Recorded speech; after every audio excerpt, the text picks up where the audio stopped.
Président directeur général de la société italienne Eni depuis mai 2014, Claudio Descalzi est venu ce 15 juillet 2025 faire le point au président de la République, Denis Sassou Nguesso, des différentes activités que sa compagnie développe au Congo.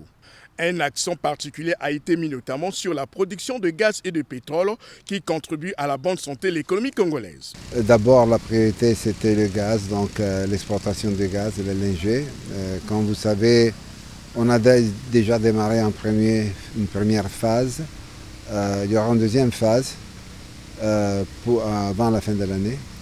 Le projet, dans le temps, les délais, d'un point de vue de temps, est bougé et on va arriver à produire 4,5 milliards de mètres cubes par an d'exportation du gaz.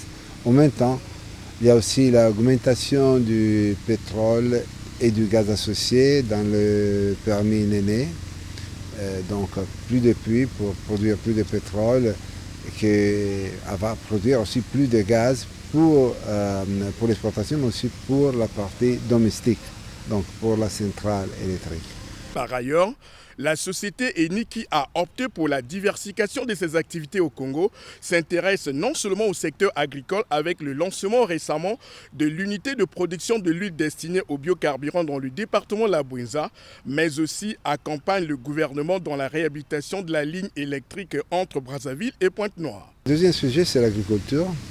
Comme vous avez vu, on a inauguré il n'y a pas longtemps à Lodima ce qu'on appelle AgriHub, donc un centre dans lequel on va traiter les graines pour produire l'huile végétale.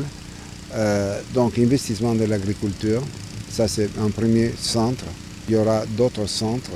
Donc une promotion de l'agriculture qu'on a préparée, maintenant il va être encore plus intensif.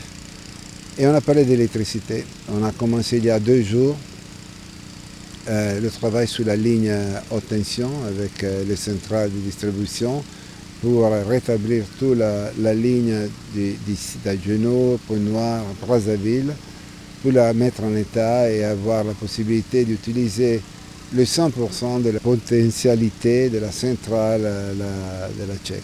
Présente au Congo depuis 1968, la société Eni est le deuxième opérateur pétrolier après Total EP.